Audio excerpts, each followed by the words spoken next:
Please, have mercy on this poor, fragile woman, my husband implored, his eyes glistening with unshed tears. I glanced at Eric, torn between laughing and yelling. Fragile? His mother, who always managed to get her way, was far from helpless. Still, I relented. At the time, I had no idea that this choice would eventually tear my marriage apart. My name is Amanda, and my husband, Eric, is 2 years younger than me. His reckless nature often causes me stress. We first met when I was 27 at a matchmaking event, both searching for a lifelong partner. Before Eric, I had dated men who either weren't serious about marriage or were financially unstable, but Eric was different. While we were dating, he was always considerate, carrying my bags, treating me to meals, and going out of his way to be thoughtful. Later, I realized this wasn't special treatment just for me. He acted the same way toward his younger sister, Diana. I assumed it was simply his nature, but after we married, his priorities shifted, and it became evident that his kindness wasn't exclusive to me. Eric's family consisted of his mother, his father, who was divorced from her, and Diana. After a heated argument a few years ago, his parents separated, leaving his mother to live alone. Since then, she often visited our apartment, constantly seeking Eric's help. One day, she arrived, looking distressed. I'm struggling to get by. Your father abandoned me, and I have no idea how to manage on my own. Please, Eric, come home. How can I survive like this? She pleaded, tears streaming down her face. Moved by her sorrow, Eric repeatedly asked me, what if we moved into my mother's house? His mother had no stable income and, despite receiving some divorce compensation, found it difficult to manage expenses and maintain the house. Back when Eric lived with her, things were fine, but after he moved in with me, she was left completely alone. Day after day, my husband begged. There's so much space in my mom's house, and I won't expect you to do all the housework. Wouldn't you consider moving in?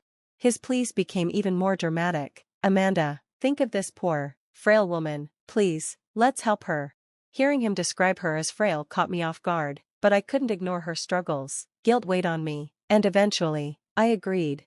When I gave in, Eric and his mother rejoiced, though I tried to convince myself that things would be fine. I had secretly hoped to spend our early married days alone with my husband. Instead, we ended up under his mother's roof. Eric and I both worked, but truthfully, he wasn't particularly great at his job. His real passion lay in crafting the perfect burger. His dream was to open a burger shop one day. To gain experience, he worked as an apprentice at a restaurant, which consumed most of his time. Though I respected his dedication, it meant he was rarely home. He promised this was only temporary and even wrote a promissory note, vowing to repay me once his business took off.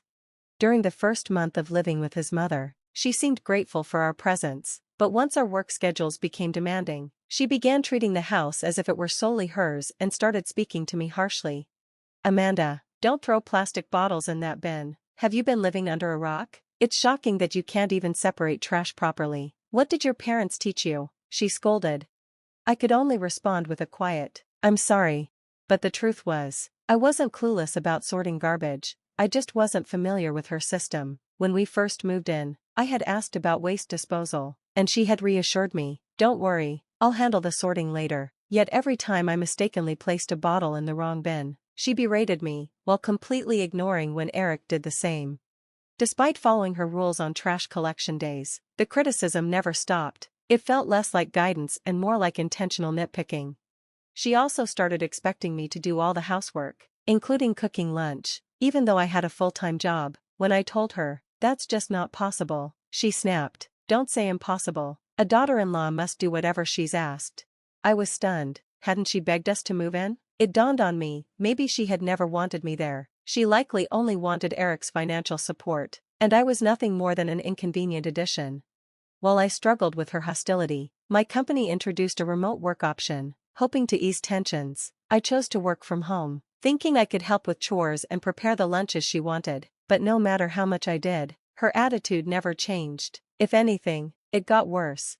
If only my daughter-in-law weren't here, the house would feel so much more peaceful, she muttered one day. Her words cut deep. Running the household in that environment became unbearable. Eric, for one, was incredibly messy. He never sorted his laundry or picked up after himself. Every day, I had to gather his clothes from his room, and yet, he had the audacity to complain. Where are my favorite socks? He asked one morning. They're still drying, I replied. But I wanted to wear them today. You're too slow with the laundry, you need to do better. I was speechless. He refused to do his own laundry but still blamed me. Before I could respond, his mother chimed in. That's right. Amanda is home all day. Why can't she handle all the housework properly? Their words stung. No matter how much I did, they belittled my efforts. But the final blow came when my mother-in-law and Eric made an offhand comment. Now that Diana is coming home, it'll be embarrassing to have such a useless daughter-in-law around. What will she think? His mother muttered. Eric chuckled. Diana has probably matured a lot. When she sees how clumsy my wife is, she'll definitely laugh at me. That was the first time I had even heard that Diana was moving back in. Nobody had bothered to tell me. Diana, Eric's younger sister, had been married for 2 years and lived with her husband, though we had barely interacted. From their remarks, I gathered she didn't think much of me either. The day she arrived, my mother-in-law was ecstatic. Diana strolled in, dropped her bags, and collapsed onto the living room couch with a sigh. Ah, there's nothing like being home, she declared. I offered her a drink, trying to be polite. She glanced at me with confusion. Who is this person? She acted like she had no idea who I was, even though she had attended my wedding. Before I could respond, my mother-in-law jumped in. Diana, this is Eric's wife, she said with a sneer. She's terrible at housework, always tense, and completely useless. She used to work, but now she just lazes around all day. I was stunned. I hadn't quit my job, I had simply switched to remote work to accommodate the household's needs. Despite explaining this multiple times, both Eric and his mother seemed to act as if they had never heard it. Diana, taking her mother's words at face value, scoffed. Oh, so you're housing an unemployed freeloader? Why even keep her around? Then, laughing cruelly, she added, maybe she'll understand real hardship when she experiences it firsthand. My mother-in-law chuckled in agreement. Exactly. Then, she turned to me with an announcement that left me speechless. Amanda, listen carefully. Diana is pregnant and will be staying here to have her baby. I was blindsided. No one had mentioned Diana's pregnancy, let alone the fact that she planned to move in. This meant more financial strain, yet I had been left completely out of the loop. And then came the final blow. Since Diana is moving back, we have no need for an unemployed daughter-in-law, my mother-in-law declared. Pack your things and leave before she settles in, and if you don't, I'll throw your stuff out myself. I stared at her in disbelief. Are you serious? A part of me actually felt relieved. Anything was better than enduring daily humiliation in this house. I figured that without me, they would struggle financially, but my mother-in-law was too self-absorbed to realize that. We'll be just fine without you, she said smugly. Fine, I replied. I'm leaving. Eric, the man who had once seemed so kind and attentive when we were dating, stood by silently. The moment we moved in with his mother, all his affection had disappeared. Now, it was clear, his real priority had always been his mother and sister. I had only ever been a financial safety net, supporting his dreams while he let me be treated like a servant. Without wasting any time, I made an important phone call. I'm divorcing Eric, I said. From now on, please collect rent from him or his mother. When the person on the other end asked what happened, I explained how I had been kicked out to make space for Diana. They apologized and assured me they would handle it. After that, I booked a hotel and started searching for my own place. Then, the panicked phone calls began. What do you mean you want a divorce? Eric demanded. And what's this about repaying money? I thought we were fine. Fine? I repeated incredulously. You threw me out for your sister's comfort, and you don't see the problem? Kicked you out? That's not true. You left so Diana wouldn't be stressed. Clearly, his mother and sister had twisted the story in his head. In reality, they had threatened to throw my belongings onto the street if I didn't leave immediately. Then, I asked, by the way, did your father stop by? Eric hesitated. Yeah, he showed up talking about rent, but we own the house, right? There's no rent to pay. I nearly screamed. Are you serious? When your parents divorced, your dad kept the house, but your mother refused to move out. The agreement was that she'd pay $2,000 a month in rent. That's how it's always been. He was stunned. But I never paid rent. Because you were busy with your burger apprenticeship and barely earning anything, I shot back. I was the one paying $2,000 every month. I sent the money to your mother, and she paid from her account. I explained all of this to you when we moved in. His mother had conveniently forgotten that little detail. Now that I had cut them off, his father had come to collect what was owed. You and your mother have to pay now, I said.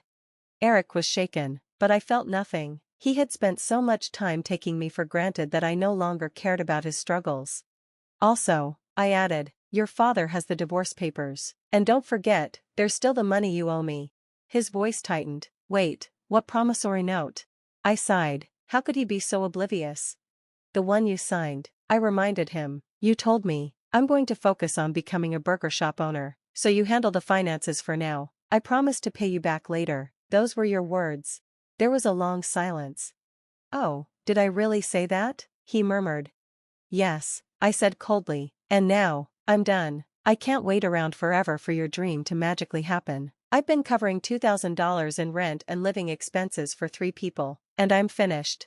Desperate, he pleaded, please don't leave me, you're the only one I have. I shook my head. I don't need a husband who won't pay bills, won't share housework, and lets his family treat me like garbage. If you won't sign the papers, I'll let the lawyers handle it. And with that, I hung up. From what I heard later, Eric finally snapped at his mother and Diana for the first time in his life. Why would you do this? He raged. Amanda was the only reason we could afford to live here. Now I'm drowning in debt, and my dream is over. His mother and sister, who had never been held accountable before, were completely shocked. Diana burst into tears, and their mother stood there speechless. Meanwhile, Eric's father gave them an ultimatum. If you can't pay, get out by the end of the month, he declared. If you're still here after that, I'm calling the police. Panic set in. Diana's husband came to pick her up, but after hearing the full story, he scolded her for how shamefully she had behaved. Eric and his mother, now left with nothing, were forced to move into a tiny, run-down apartment. To make ends meet, Eric abandoned his burger apprenticeship and took on 2 part-time jobs to pay off his debt to me. His mother had no choice but to start working multiple jobs as well.